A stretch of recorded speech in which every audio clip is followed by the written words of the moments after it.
Welcome to the Coach's Table Podcast, where coaches come to grow personally and professionally through real-world application and online education. Welcome to the Voodoo Power Podcast. Welcome to Plates and Pancakes. We're sitting down with Kendrick Pratt. Coach Pratt is the director of basketball at Jackson State. He is formerly the assistant strength and conditioning coach for the United States Military Academy at West Point.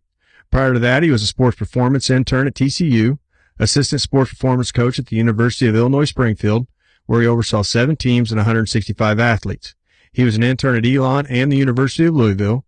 He has a master's in strength and conditioning from Liberty University, a bachelor's from Bethel in entrepreneurial and small business operations.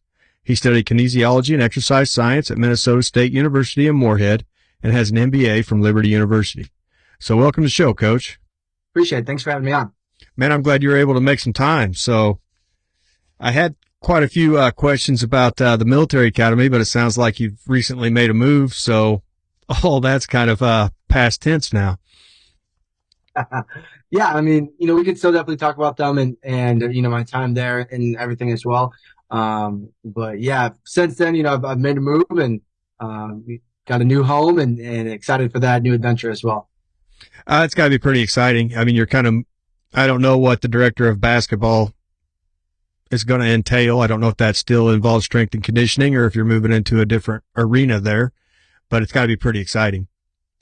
Yeah. And, essentially it is a strength and conditioning role, right? And so, I'll be, working with men and women's basketball. So I'll do all the strength and conditioning for them and then all the sports science for them, and then nutrition and everything as well. So I'll travel with them, practices, games, everything that, you would do elsewhere. And then I'll just assist with football, and one other sport. Don't know yet, but then one other sport. So, yep, still fully strength and conditioning.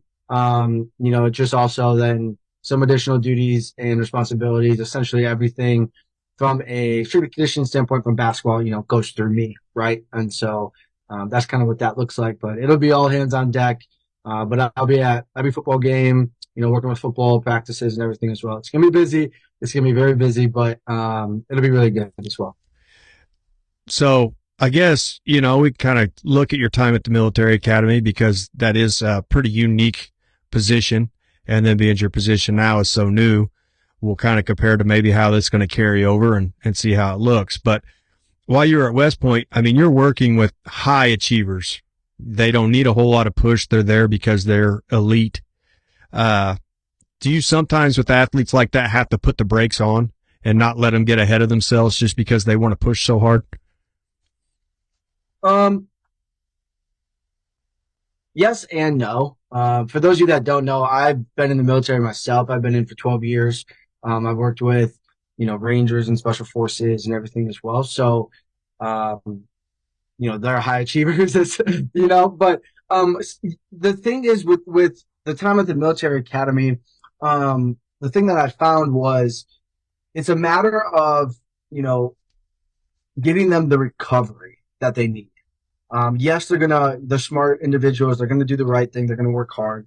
But a lot of it too is the load is so high continually, both from an academic standpoint and an athletic standpoint, that they want to do more. But a lot of times, and us coaches know, like, recovery is just as important as continuing to push more and more and more. And so understanding them, like, their sleep is just, dog crap. Right? They're not getting the consistent amount of sleep that we want, the quality of sleep that we want. And so we can push, but we also know if we don't recover, that's a really big deal as well. And so a lot of it is actually, from my short stint there, getting them to recover, getting them to sleep, getting them to eat food and actually like fuel their bodies appropriately. Yes, we're going to push them. Yes, we're going to work hard, but on the flip side, and we got to get 2 more hours of sleep. We got to get 800 more calories, whatever the case may be. I found that to be the most challenging component of it. And their academic load is fairly high. So do you see the stress from the classes carrying over into the weight room? Yeah, definitely. I mean, if you've worked with athletes for any amount of time, you can, read, their faces, you can read their body languages and stuff. And so Yeah, you can really see the carryover. That's one thing that I noticed a lot of, and stress from tests, from staying up later, 1, 2 in the morning to get work done, and then having to get up for PT or formation or whatever at 5, 6. So you could really see it. Like they can't hide it. It's very obvious. So that's very apparent. And having the relationship with each individual, knowing that, understanding that, and then having the ability to tailor that, when necessary, is something that you pick up on, rather quickly. So do you find that you spent a lot of time helping them balance the stressors? I mean, this is all the start of where their stress is eventually going to get to be in case of a wartime situation or whatever it might be. So do you find yourself kind of helping them cope with all of it more than anything? Yeah. One thing that, I did, and that we implemented from a men's basketball standpoint is we had education sessions. And so what that looked like was about 15, 20 minutes with myself. And we, provided them with the resources and the information on what does proper recovery look like? How much sleep do we need? How much nutrition do we need? And then how to handle stress. What is stress? Where does stress come from? Right. And we all know it's not just from physical training, and we all know it's not just from academic loads. Like those are the two things that to focus on while they're there, but we can't forget that they're human beings, and we can't forget that they have families, they have girlfriends, they have boyfriends, they have additional outside stressors that really play a role as well.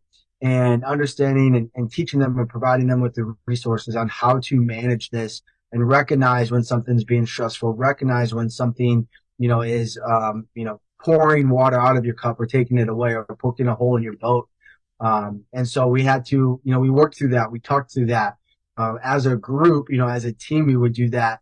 And I thought that was extremely helpful for them to say, okay, like this is really stressful. How do I take a step back? We used a lot of like Jocko's techniques. If you guys are familiar with Jocko, take a step back, detach, prioritize, and execute.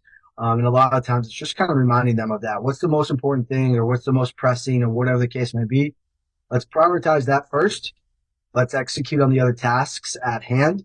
And if a couple of small things go by the wayside, we'll pick those up tomorrow and attack them. But just kind of getting them to focus their time, their effort, their energy on the things that were, present and right in front of them. Now, I'm sure, I mean, every coach deals with this at whatever level, whether it be the high school level, you just happen to see it maybe in a whole different light. Did you think that may have grew you as a coach where now you can identify it quicker and help athletes through it faster?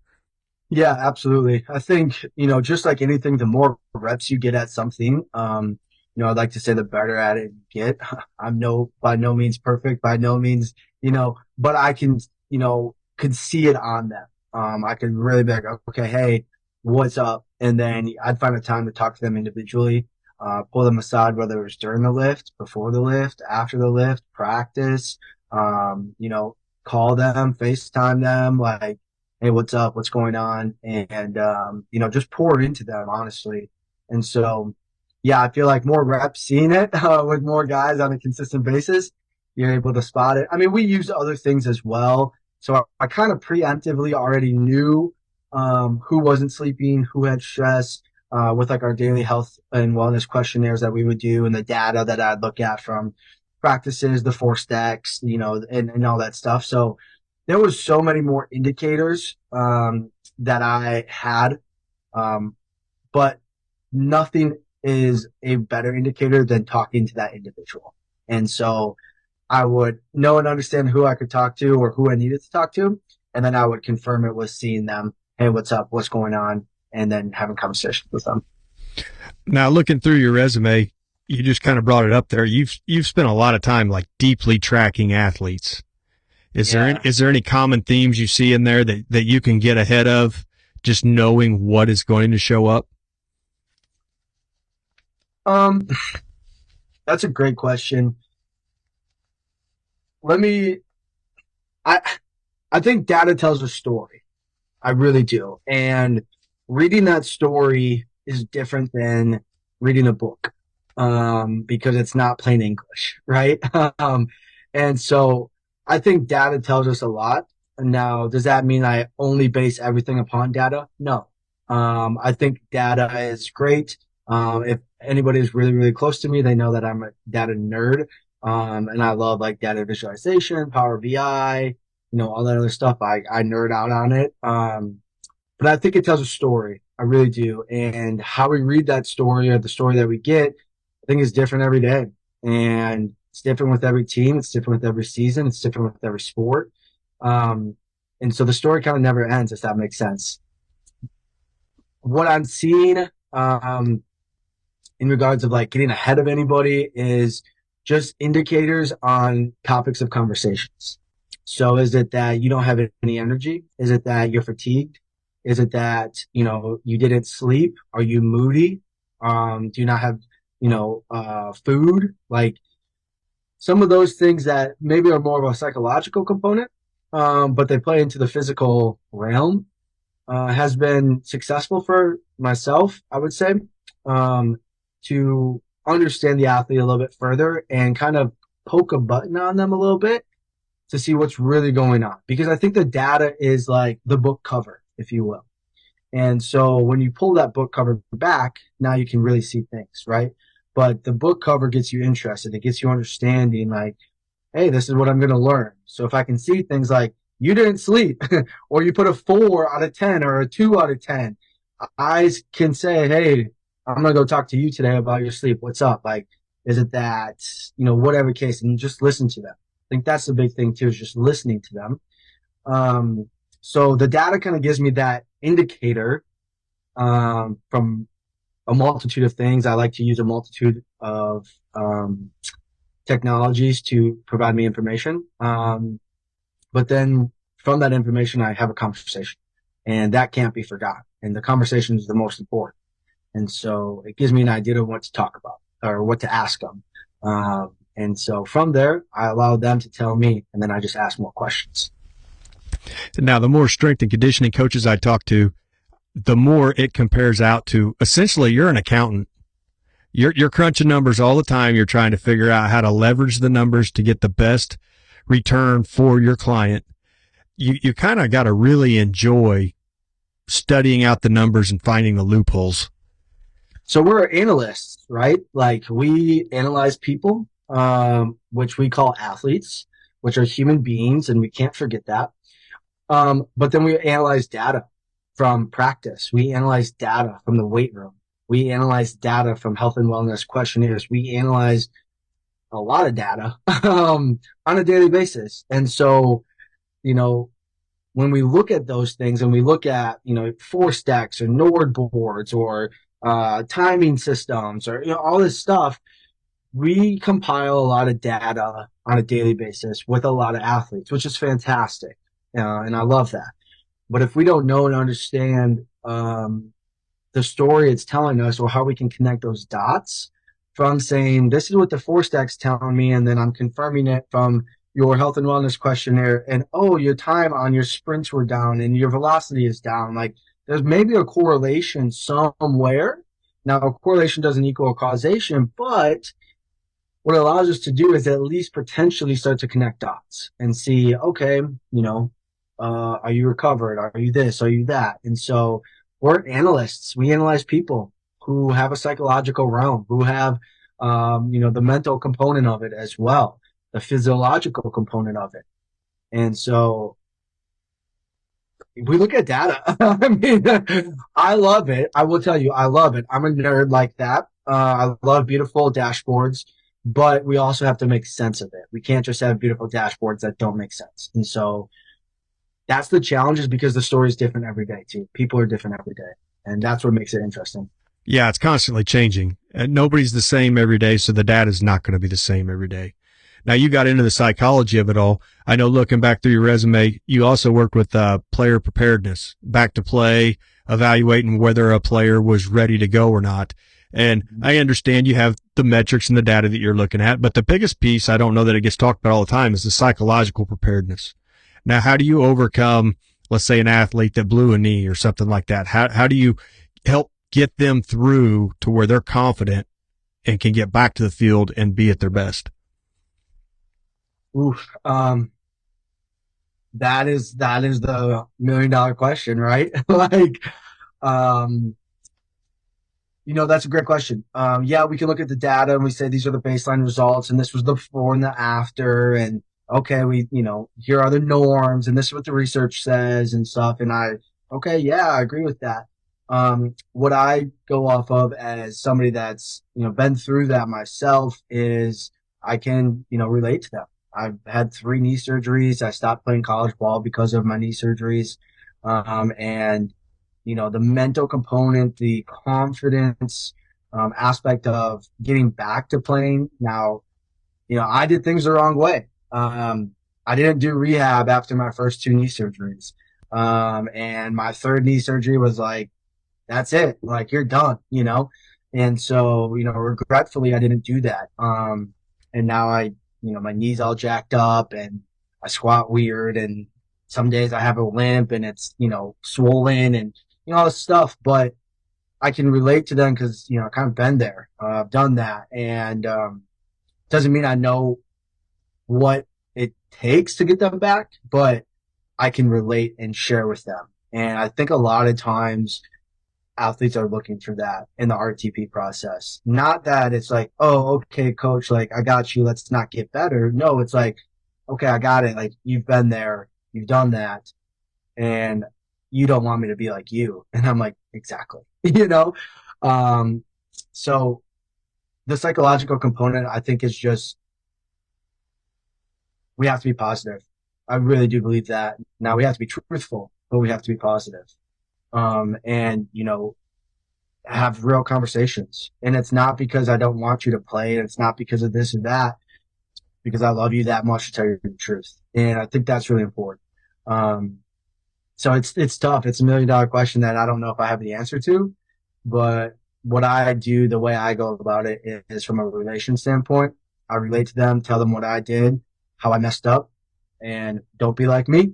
And let's get you right. And now I'm equipped with the education to hopefully get them back, right? To know the exercises and to know, the stuff and work with, ATs who are fantastic and stuff. But yeah, I think a lot of times too, it's just having a conversation with them and showing that you care, you know? Yeah, they got to see that you're just not rushing them to the field just so that they can play. They're more than an expendable object. They have to mean something to somebody. Yeah. Yeah, we got to care. We got to love on them. I mean, you have to love people. You have to love athletes. They're human beings. We have to love them. And nobody, it's so cliche, but it's the truth, right? Like, nobody cares how much you know until they know how much you care. And, you telling them where you messed up and you don't want them to be like that kind of shows that you care a little bit, and I just think we need to love people. I just think we need to love people. Yeah, there's definitely room for everybody to feel a little better when they show up somewhere. Yeah. Yeah. Now, talking about people, I mean, you've worked through a lot of staff development stuff too. So creating a staff that's all on the same page, it's got to be a difficult task. And especially when you're working with interns that have maybe the knowledge of school, but they haven't learned to take it to the floor yet. They haven't learned elite level of coaching. So preparing somebody straight from college to take on the role of helping an elite athlete, how much time does that take? I'm sure it's an individual process, but what are you kind of looking at? What kind of key markers are you looking at to help them get developed? I think the biggest thing is asking questions.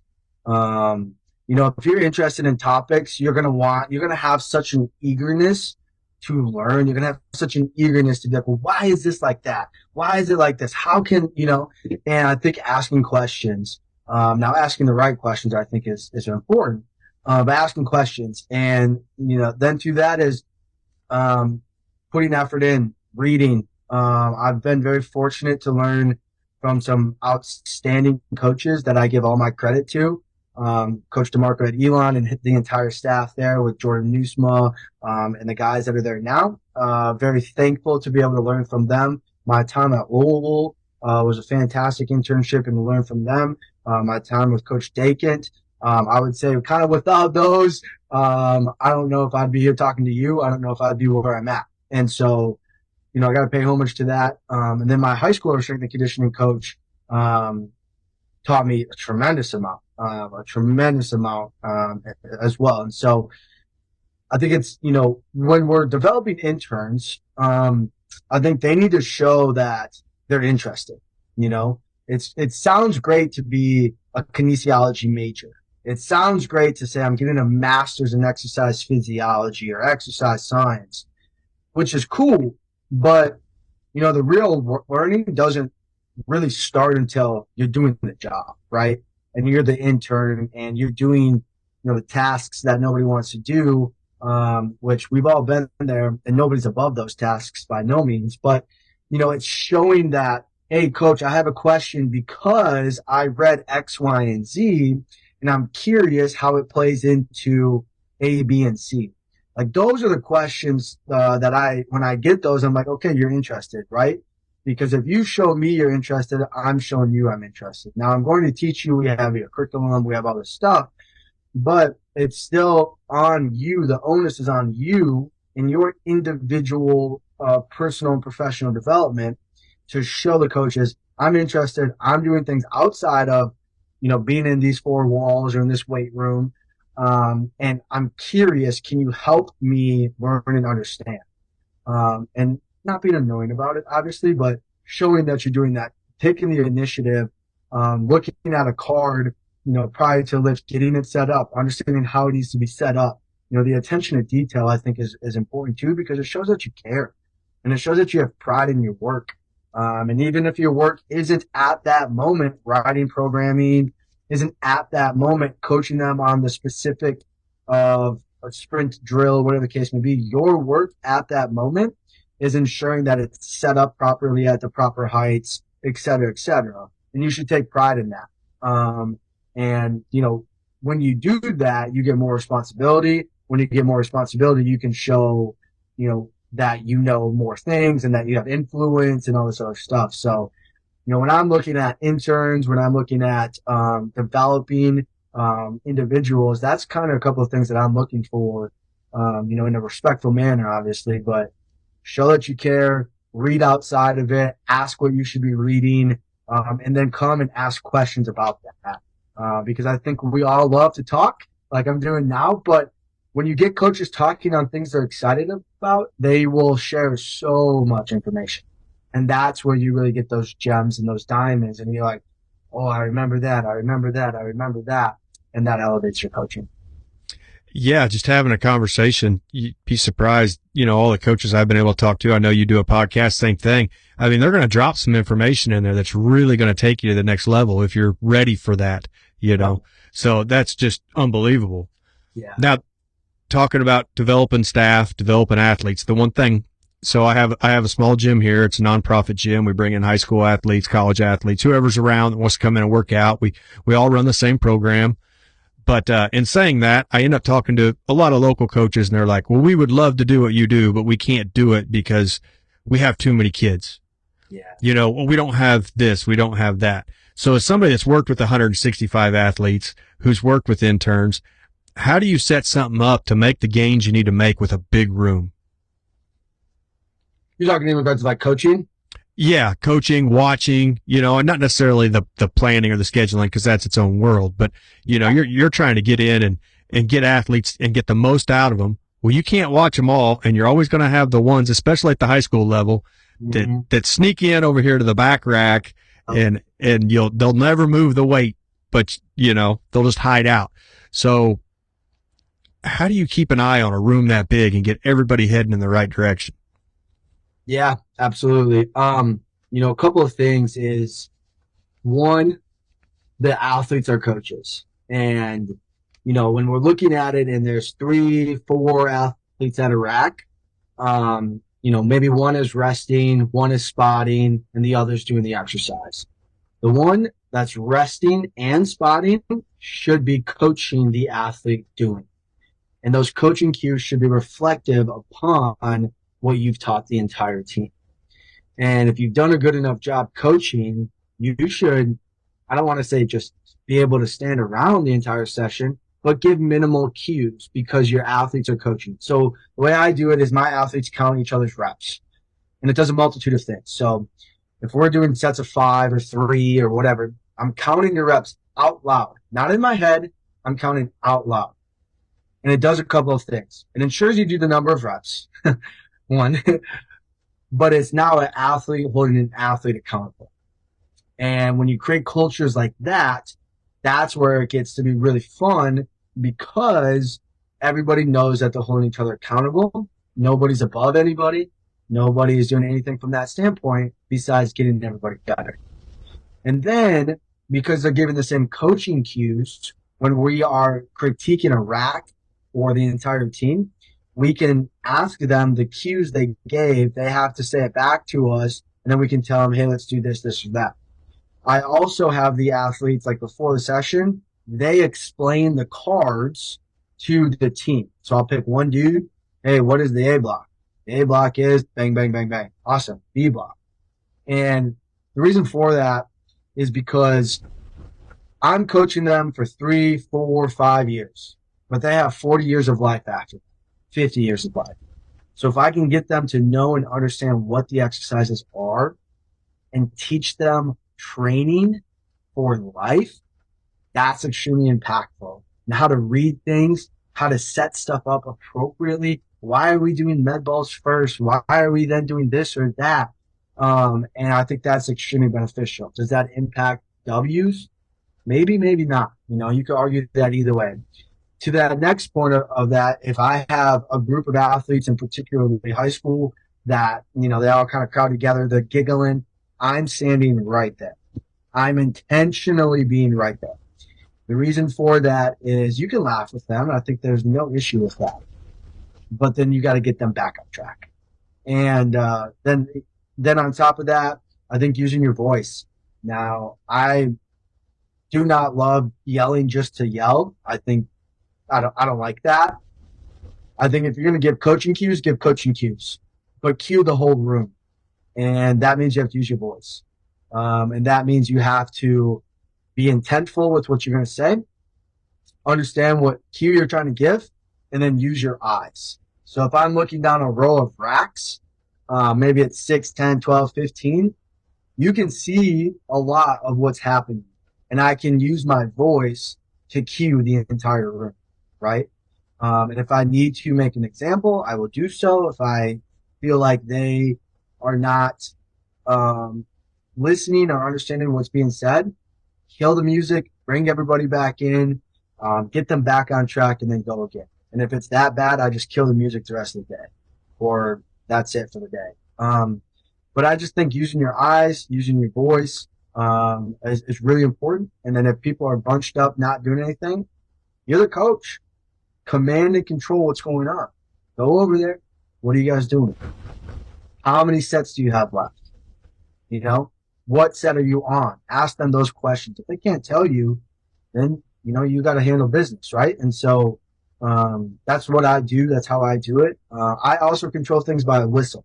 Now, at first I was against it, but the more I use it, the more I like it. So set 1, set 2, because it keeps us on track. And I like that, and it allows the athletes to rest, and it allows them. So then when I'm like, what set are you on? I'm like, I'm on 3. I'm like, really? Because we're on set 2. So you're not listening or paying attention. And if it gets to that point, I do rack assignments. So you're working with this person. You know, if you're a trouble kid or you're not listening, I'm not grouping them together. You know, the ones that are struggling, I group them with the ones that are doing well, right? And vice versa. So kind of taking it for what I heard, doesn't mean that's what you said, but what I heard is culture's king. Yeah. And your weakest link is going to be in your culture. If you'll let a kid slide on a high squat, well, that's what you got. You got a high squat. It doesn't necessarily may translate to the field, but it translates in culture. Yeah. So, you know, I've been super fortunate. I've got to talk to some West Side guys, you know, on the podcast, and it's just unbelievable. But if you look back, all those guys made their living later as coaches. I think Louis pushed that very hard. When you're not lifting, you're coaching. And you coach somebody how you want to be coached, and they all were phenomenal lifters because of it. So I can see where that would be beneficial to a program when you're trying to watch a guy that might need help. Well, you can't see behind you, but if you got a senior back there, keeping things on track, your job got easier. I think culture is truly the king. And once you establish the culture and it runs its course for a year, 2 years, it now becomes a standard of excellence. And if you are about this standard, great. If not, find a new home. And so I enjoy pushing the standard of excellence up for my athletes and myself. And that's the thing that, if anybody's listening, if you're going to demand that for your athletes, you need to demand that out of yourself. And that's with your nutrition. That's with your training. That's with your reading, right? I can't tell somebody to go do all these things if I'm not doing them myself, because then you're being a hypocrite. And that's not okay. And so if you're going to demand that, then you need to do that. I also think when your athletes see you doing it, they buy in. They buy in a lot. So if they see you reading at work, they see you reading on social media, they see you working out, they see you going for runs, whatever the case, however else they see you besides in a coaching life, they will buy it. If they see you doing what you're telling them to do, preaching it, and your interns and your other staff members, then they know you're doing it as well. And that's a huge aspect. I can't ask of you what I will not do of myself. And then when you do that, on top of that, when you talk about it, it comes out as like, this is the lifestyle he lives, right? We've all heard like somebody tell you to do things and we're like, hold up, you don't even do that. And so I'm not perfect, but I try as hard as I can be. And I try to hold myself to that standard as much as possible. I do try to read every single day. I do try to train every single day, whether that's going for a walk. I do try to watch my nutrition as much as clean as I possibly can. But, my athletes need to see that. They need to see me doing that. They need to see me living that life consistently, not just for a month, not just for 2 days, but consistently, because then they buy it. And when you talk about it, they feel it. And that's a huge difference. So talking about, culture and showing the athletes how much you care, all those things, you're trying to create open lines of communication, I would think, so that when an athlete comes to you and tells you what's on their mind or how they're feeling, it doesn't get held against them, but it gets worked with. So establishing that trust, how is that accomplished, and you as a coach not get taken advantage of? Well, you have to set boundaries. You do. And so day one, if you're an athlete of mine, day one is expectation management.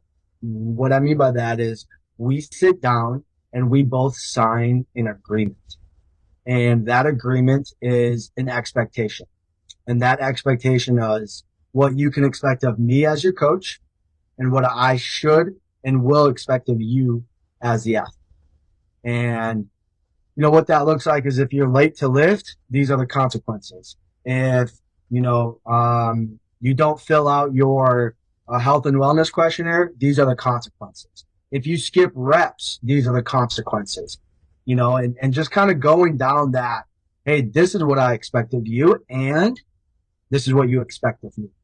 And so, for instance, if I'm ever late to lift, my consequence is the same as theirs, right? Because again, I won't ask them to do something that I won't do. Now, I'm never late to lift, but if I am, right? But if, like, for instance, if they're going to be late because they were talking to an academic advisor and they text me and say, hey, coach, I'm running 10 minutes late, I'm okay with that because you gave me the heads up and you told me the reason why, right? Let's say I'm in a meeting with a coach for whatever, and it's the same situation. I'll text a senior or text a captain or whatever. But it's having the communication, starting to do the things that adults do, right? But it's holding them to that. And so day one is expectation management. And then it's a standard of my phone is open from this time to this time. Do not text me before or after. The only exception is if we have a super early lift, right? Let's say we have a 6 a.m. lift and you want to text me at 5:45 saying I'm going to be a couple minutes late. Fine. Other than that, do not text me outside of those hours because I have a personal life and these are my boundaries. Come in and talk to me whenever you want. I will help you with anything that I can. But it's expectation management and it's setting the boundaries with them. But it's also understanding that like we're gonna work hard and play hard too. You know, we're gonna have a lot of fun. But we're gonna get after it. Now, when we got on here, I wasn't expecting the job move and all that. So we adjusted some of these questions, but it actually falls into one of the questions I have. So big moves, new coaches, picking up, moving across the country, chasing a dream, managing all that, the fear that goes into that, eventually, I'm sure, turns into a confidence that you know what you have to sell, you know what you have to offer. But getting to that point, how were you able to navigate some of those changes? It's stressful. I'm not gonna lie. I think if we've all been in this business, we've moved once, twice. I've, prior to that, I've moved for the military a couple of times while I was on active duty. And, when I look at my time in the military, both active duty and National Guard and my time as a coach, they are so similar. And what I mean by that is when you take over a platoon as a platoon leader, as a second lieutenant, first lieutenant, what you're doing is you're a coach for that platoon, right? And so it's you're calling the shots. You have a commander. So I'm thinking of the commander as the head coach. But as the platoon leader, your platoon is yours. You do training together. You're holding them to a standard, and things of that nature. Now, I will say, when I was a young platoon leader, like 22, 23, I fell into wanting to be liked more than wanting to be a leader. I liked the aspect of like, I'm the platoon leader, but I didn't know and understand what that truly meant. I was more so like, let's make sure my guys liked me. But I think now looking back, hindsight's 2020, it was great reps prior to being a coach because do I care that my athletes like me? To an extent, right? Like I want to have a relationship with them. I love them, but I want them, you know what I'm saying? But now I care more about, hey, we're getting results and I want you to like me, but I care more about improving you and loving on you more than you being like, coach is my brother, right? I'm still going to be your friend. I'm still going to do things of that nature. But, I feel like now I've matured in my leadership, right? And I'm very thankful for those reps from an active duty standpoint. And it's not that I like talk to my athletes, they all love me and I love mine, but like it's just I had more reps, prior to now granted I got into coaching late, like in my late 20s. But I had those opportunities as a platoon leader, as an executive officer, as a company commander and stuff to kind of fall flat on my face and just flat out fail to be able to now hopefully, exceed and do well as a strength and conditioning coach with athletes. And so I'm very thankful with that. Well, and there's a lot to be said for starting when you did. You had to deal with grown men, and they were more than happy to put you in your place if it wasn't going right. And I don't know. I just think sometimes coming out of school, and going right to the floor, you don't have that experience.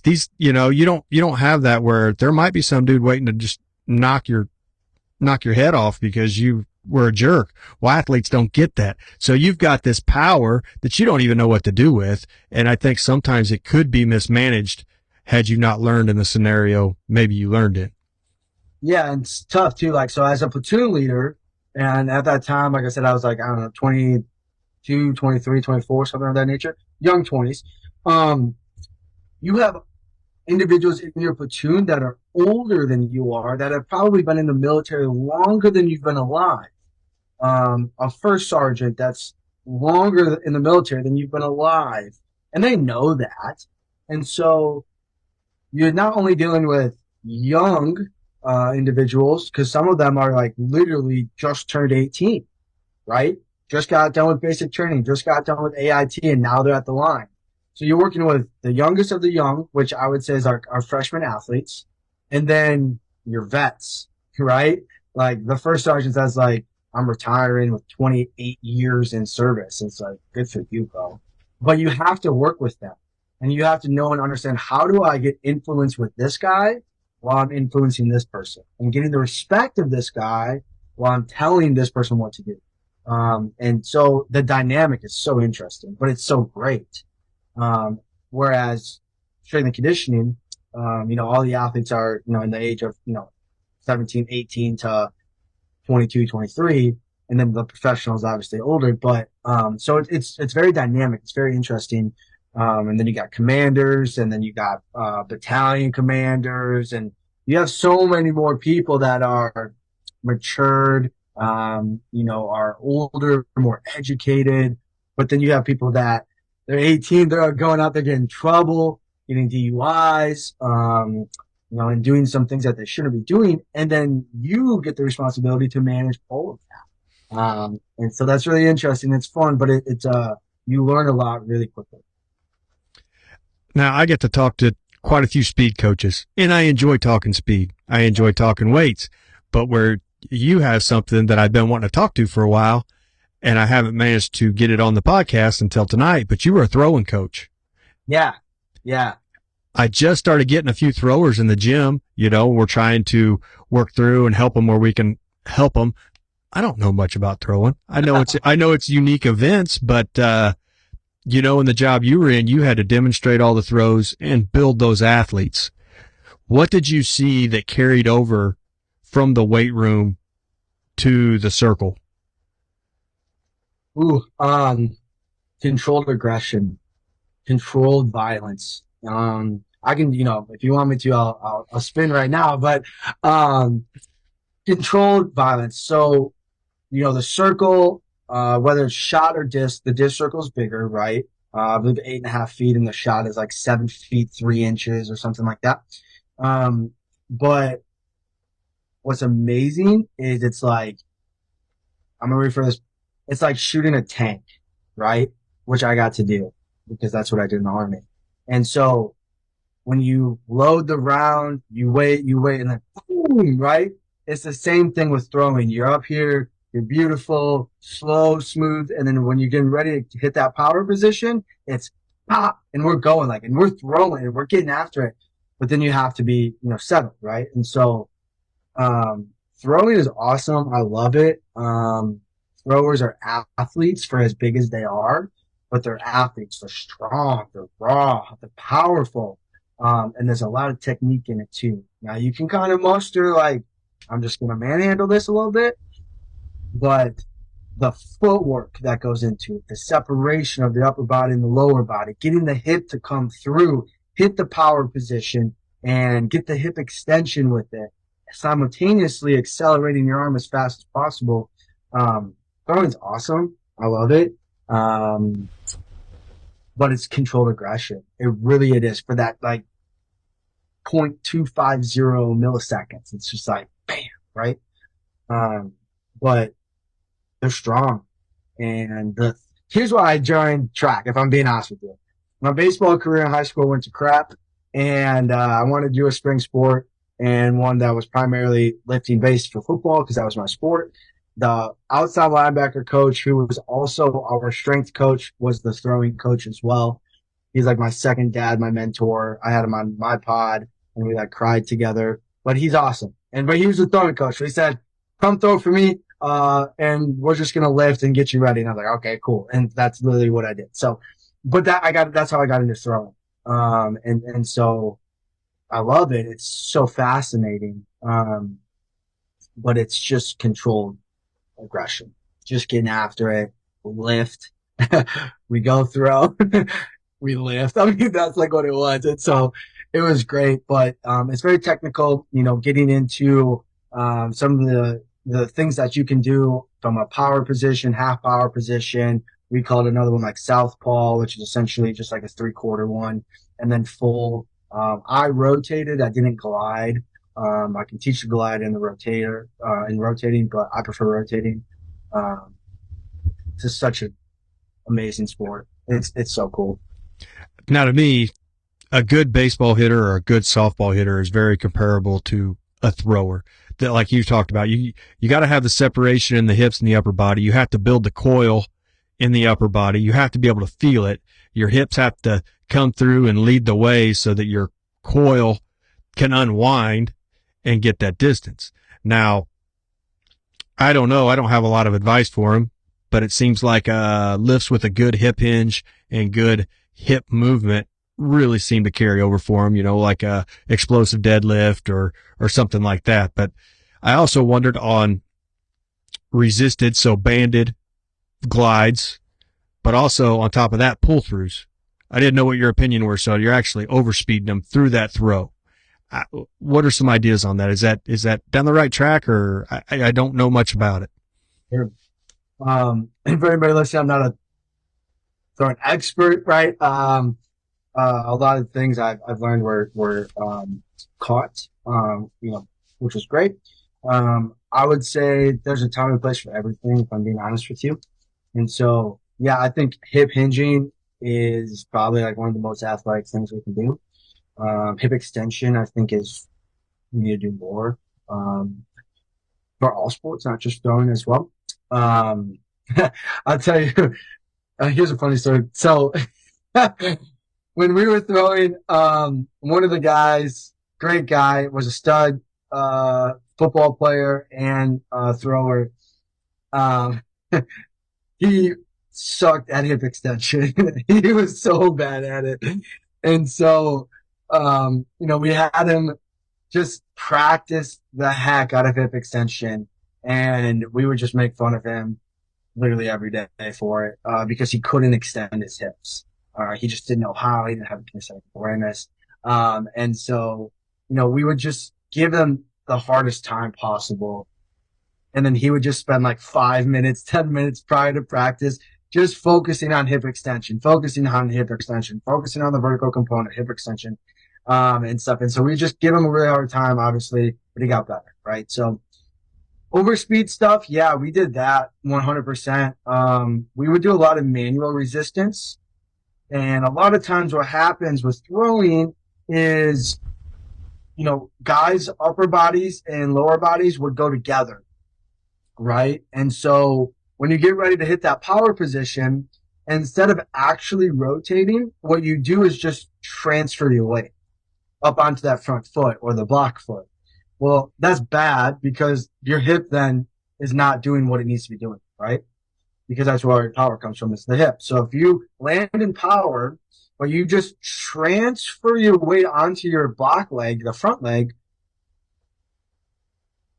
you're just losing so much, right? And so we would hit power and then we would manually adjust guys to separate the upper and lower. And then we would hold, and they would try and rotate and we would hold. They'd try and rotate and hold. So we do a lot of manual resistance like that, like almost every day, if I'm being honest with you, because we want to hit the positions with the shot behind the hip. And then the lower body needs to action first rather than, the block arm or the transfer of the weight. And if you actually watch film on throwers, you can break it down so much.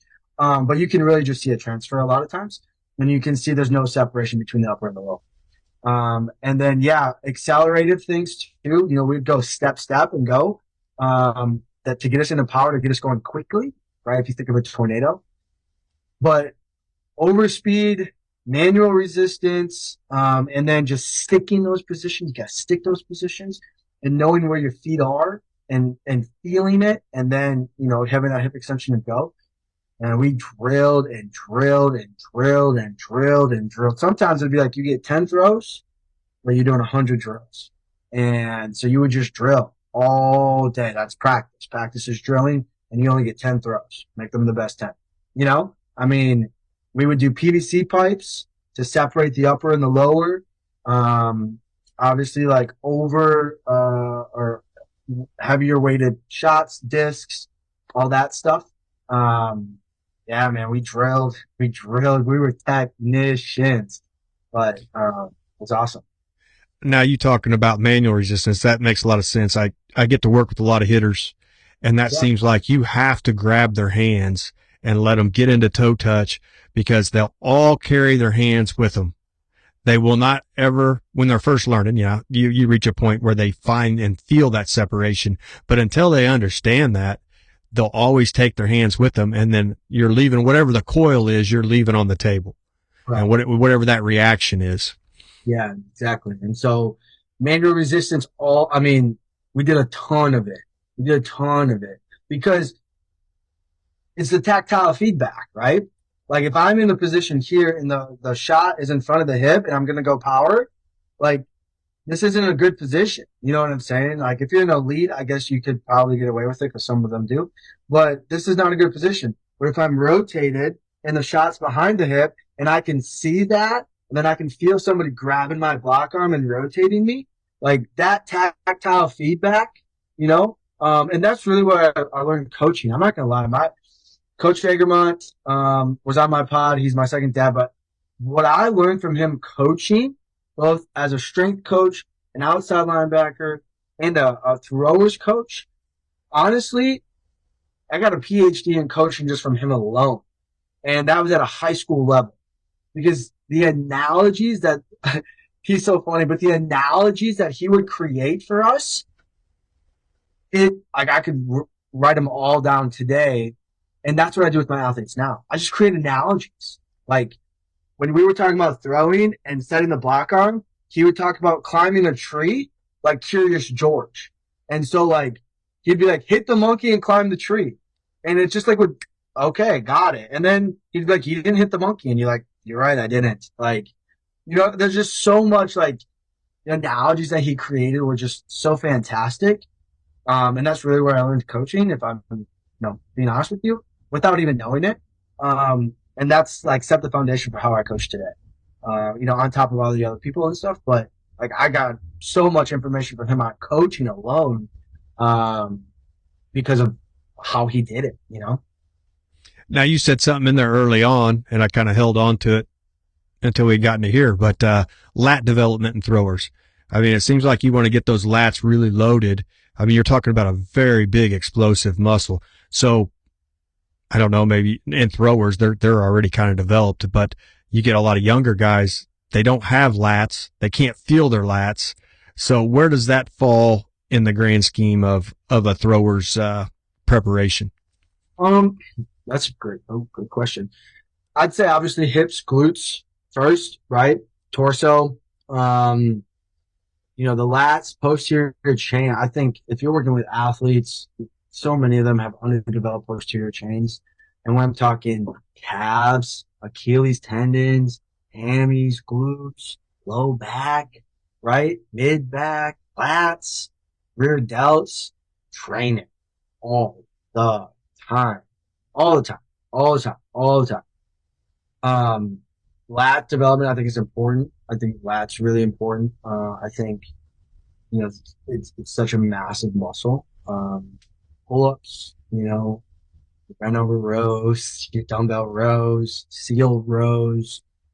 We would do a thing. What did we call it? I can't remember what we called it. Probably like racing the Germans or something. And, it was just, with a low row, right? We just came up with games and it was a low row and then we'd stack it as heavy as we could. And, we would row as many reps as we could. But to get us to do it faster and more reps, we would act like there was an opposing country racing against us, right? And we would just freaking, I'm not even kidding. We would just have like 5 of us and we're in a high school and we're doing a low row, just repping it. And we're like, the Germans are beating us, and just going after it. Because we were just like, it's essentially a drop set. And we would do like 3 or 4 sets and just, get after it. And we just had so much fun. Like we just had so much fun. But that's kind of like what our sessions were like. So that's how I grew up training. Like that's how our training was for me, But lats, yeah, develop them, train them hard, train them fast, train them all the time, get really good at pull-ups. I think if you're a grown man and you can't do 10 pull-ups, that's a problem. No matter your weight, I think that's a problem. Like, let's get you to 10 pull-ups. But have fun, man. Just have fun. Yeah, and you'll see the carryover. If you're having fun in your training, you're able to push it a little harder. You enjoy going to the weight room. It's going to show on the field. Yeah. Oh, yeah. I mean, so I was doing, we called it rowing because we were rowing. That's what it was. We call it rowing, right? Because it's a low row. So we were acting like we were rowing, but we were just having fun. It was like I said, it was a bunch of us. One of the guys went and threw shot and disc from Minnesota, and stuff, and then we'd go and hit arms. Like, You couldn't leave out the arms. You were in high school. we just had, and our coach would get in with us too. Like, that's the best thing. Like, our coach got in with us, and he would, man, you guys don't understand. He would be benching like 355, right? And he'd be like, my shoulder, I don't know today, and then hit like 355 for like a triple at like, I don't know, 40, 42. And here we are like 15, 16, like squatting 405 or whatever. He's benching like 355, like for triples with ease. Like, that's the coach. Like, okay, so, but we just had a great time. We got after it. Yeah. Now, in your job, you have to work with a lot of administration. You have to work with a lot of coaches. How do you separate the professional, especially at the military academy, separating the professional from the athlete?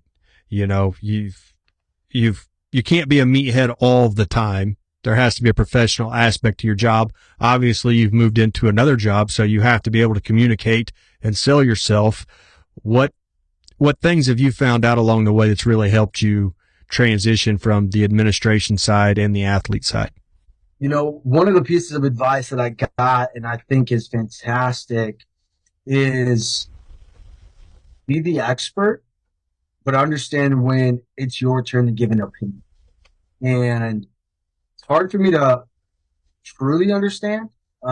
It's great advice, and I'm wrestling with it. I've been wrestling with it, but from an administrative perspective, um, there's a lot more that happens that we don't know about, and I am as guilty as this as anybody. Is at times I think we are the most important thing, and um, the reality is we're not.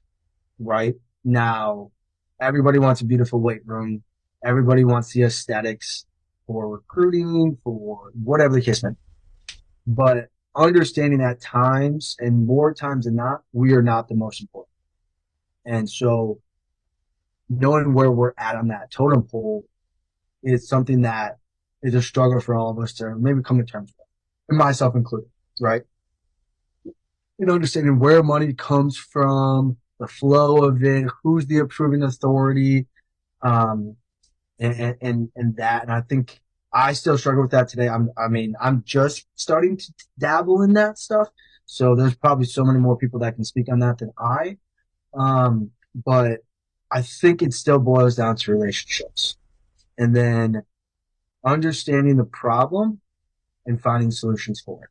And so if admin says we don't have money, if admin says we can't do that, it's having those relationships to have those conversations. And so I think that's really important. And at time, we have the ability to work with our sport coaches, which I think is extremely important because they have more pull than we do. And so getting and communicating with sport coaches and having a great relationship with them is vital, right? But it's also understanding when it's our turn to potentially ask for something, share with them why you believe you need something. Because if you're always asking, always fighting against something, always, I want, you're probably not going to get anything. So it's just like learning when to say no, learning when to say, hey, could we please do? But then it's also providing the information you want. Like, you need tech, if you need whatever, put something together to show them how and why it's going to benefit. and I think that will go a long way. But getting frustrated, which I'm victim of, and just being like, "Gosh, I don't think is beneficial. And I've learned that through experience, through trial and error. So I think that's pretty good advice, and I think maturity plays a big part in that. You start realizing there's more spokes in the wheel than just yours. Yeah, So now yeah. we can go off in the weeds here just a little bit. You do a podcast too. I've watched a few of them. I enjoyed the ones I watched. How'd you get into the podcasting side? Ooh, mainly to, I mean, honestly, to connect with coaches. Like, I, I've identified that sometimes it's very frustrating to go on. I'm gonna use Twitter and see each other bash each other. Um, I don't necessarily like that. Um, I completely respect differences of opinion, but I mean, openly just telling, I believe we have more in common than we disagree with. And to bridge that gap, communicating, connecting with coaches, I thought and still think, is a way to do it because I believe that we have a lot more in common than what we think. And, unfortunately at times, like, because we're all over the country, we may not have met each other yet. We may not have talked face to face.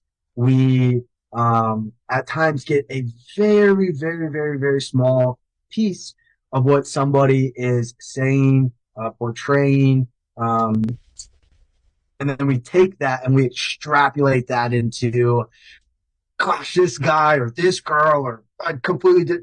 And then there's like tension and resentfulness, and I'm just like, have we ever talked to them? Do you have their phone number? Do you call them? Could you say, hey, so and so? And so the reason why I started that was, to kind of help coaches understand, like, we have so much more in common than what we believe that we do. And we can disagree on certain things and still respect each other, without bashing each other and saying how dumb we are and blah, blah, blah, blah, blah. But I also love connecting with people. I love hearing how and why people got started. I love hearing what gets them going, what gets them up in the morning. And, you know, I enjoy talking to people. And so it's been great so far. Love shameless plug. If you haven't listened to it, go listen to it. Subscribe. But, yeah, it's really like to help, connect people, help educate people, and allow the guests to show their expertise. And I think that's been good. I really enjoy it. I'm not gonna lie, I really do. I got to say, every coach I talk to, and they've been more than willing to come on, make the time. They've always been open. Every coach wants to talk about what their kids are doing and what their program's doing. So it does get a lot of information out there. You can see their real personality, which everybody's in this for. I want to say that everybody's in this for the kids. There's ego that's involved, but I think the athletes in most of these guys are number one. So I just kind of wondered what got you started and how you go about picking your guests. Sometimes that's tough. Who do you have on? When do you have them on? How do you go through and decide, hey, let me reach out to this coach over here and see what he says? How do you go about that? If you want my honest opinion, it's they're doing something that I'd like to learn. Um, you know, Being a lifelong learner, I think is so vital. I'm so young in the field compared to people that have done it for 10, 15 years or so. And I can learn from them while providing them some value as well, right? So it's an even exchange there. And then I create a friend. I, now can have somebody that if I have a question, and build a relationship with, I think that's extremely important. So a lot of times it's, people that are doing things that I don't know, I would like to learn, or things that I think coaches should focus on. And a lot of that being like kind of the business side of the house. I think we need to be a business man and then a businessman as well, and woman if you're that as well. But and so, what are you doing? Why are you being successful? What's working for you? And understanding that to an extent, it doesn't matter, and then to an extent, it does. And what I mean by that, for those of you that are listening, is Stephen, if you and I both write the same exact program, same reps and sets, same exercise selection, all of it's the same. We will still get two different results because of the way that we coach. You probably coach way better than I do, so you will get better results than that. But like, it's also the individual too, right? And so some coaches get more out of people than others. And what are you doing to get more out of them? Success leaves clues. And so if you're being successful, I want to know what you're doing. I mean, it's not for my selfish aspect of it, but what are you doing? I'm curious because I want to learn. What are you learning? What projects are you working on? And then can that help other coaches? If you're making a lot of money, let's share that with other coaches. Why? There's a lot of coaches that need money. I'm not telling you to give them money. I'm saying let's teach them the skill set so they can learn and so they can make money themselves. If you're getting dudes jacked, what are you doing? I'm curious. You're getting dudes fast. What are you doing? Right? And so would love to learn and have a conversation. Let them be the expert because they are. They know way more than what I'll ever know. And that's kind of how I go about it. That's an honest way to find them, and then read some of their stuff or research some of their stuff and then decide, hey, yeah, I do want to go down this path, or maybe I'll stay away from this for a little while longer. But it definitely is a process. And you want to pick right and you want to talk to good people. And yeah. I've been fortunate. I think listening to your podcast, you've been pretty fortunate. So we'll bring this back around. I mean, I know you've been generous with your time and I don't want to keep you all night, but, let's see here. Kind of back to the psychology of coaching, maybe a little bit. So winning is number one. At the end of the day, it doesn't matter what you think of yourself as a strength and conditioning coach or whatnot. If you're not winning, you're not working. So adapting your training to facilitate a wins matter culture. It doesn't matter if you bench 600 pounds, if you squat 800 pounds, it doesn't matter if you're not winning.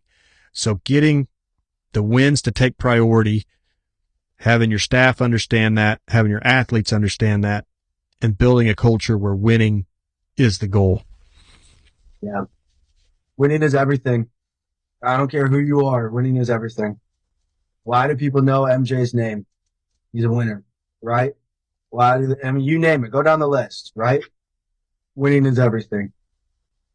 And that's bottom line. And so creating a culture of winning, talking about winning, being about winning, and expecting to win.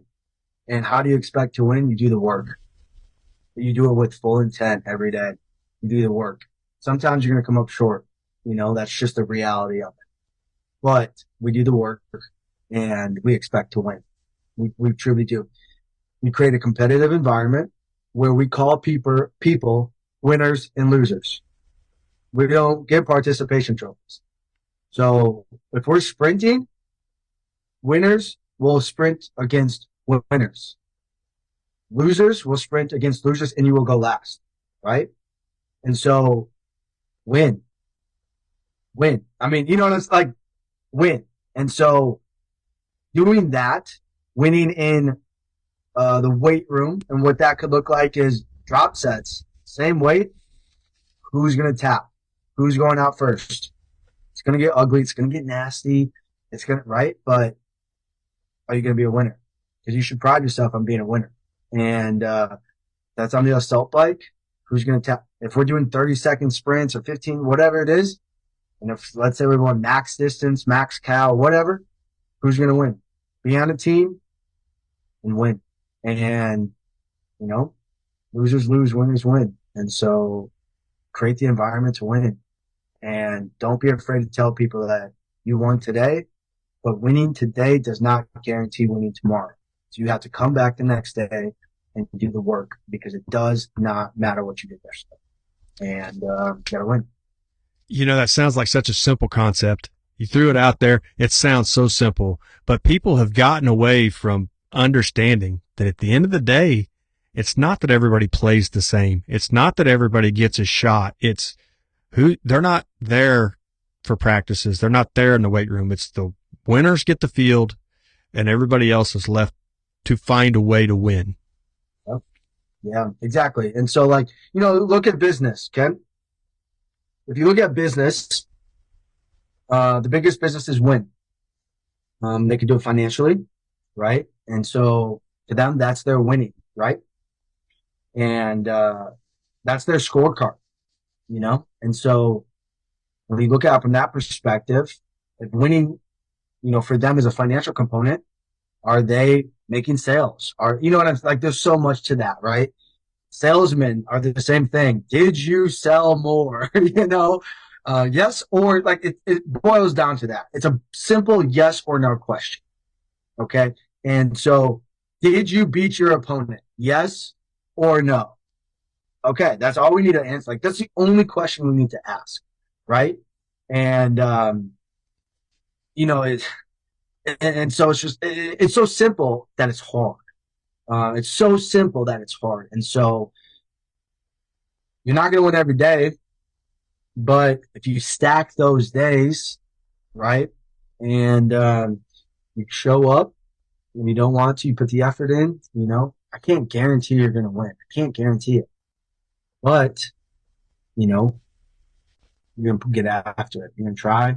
And there's, a certain level of something to hang your hat on from trying, but we will not accept not trying. That's just the bottom line. But it's a very simple concept. Win. And then people will remember your name. If you don't win, nobody will know your name. Now at the end of the day, that's what it is. So building onto that, I'll kind of wrap up with this question here. Competitiveness, there is a certain amount of ego in it. It is competitive, so it's easy to get caught up in all of that, but how do you keep the athlete's priority number one? Not let your ego influence how you're handling a situation. At the end of the day, the athlete's priority is why you're there. How do you keep that balance from me, I guess, to, hey, you, how do we make you better? Yeah. First and foremost, it's all about them. If I'm being honest, it's all about the athlete. It has nothing to do with me. I'm just there to facilitate, to guide them winning. And it has nothing to do with me, if I'm being honest with you. But, from an individual athlete perspective, I'm okay with ego to an extent. I am, because here's why. Winners have egos, right? If you're the best in the world at something or the best at something, I expect you to have an ego about it. And you should be okay telling people I'm the best, right? Because it's proven. Now, if you just think you're amazing and you think all of this, but you got nothing to prove it, that's a different story. But then also giving them, a taste of that humble pie, and myself included, right? And so, being very humble, understanding I might have won yesterday, but that doesn't mean I win tomorrow. And the way that you continue to get confidence in yourself is by continuing to stack wins, keeping the promises to yourself. That means getting up. You say you're getting up at 5:36, get up at that time. You're going to read.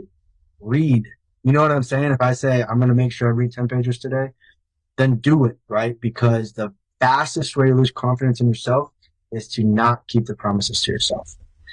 And so, the beauty of coaching is that we get to hold them to keeping the promises, to working and training hard and doing all that stuff, right? But there's other stuff that goes on. So it's all about each other. It's all about love. it's all about love. And it starts with the expectation management. It starts with, we're working together, Stephen. You hold me accountable, I hold you accountable.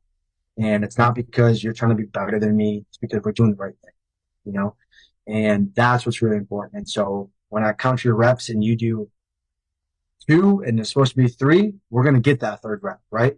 Because we're not cutting corners. Back to my coach in high school, because this literally has stuck with me my entire life. And we talked about it on mine, but we had this corner that we would run in football as part of our warm-up.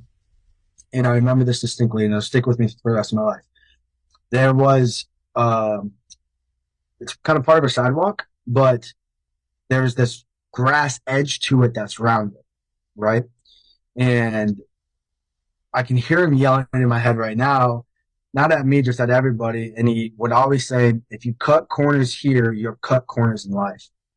And I remember like running, just jogging with my friends that I played football with, and I was all kind of laughing and smirking and okay, coach, like whatever, right?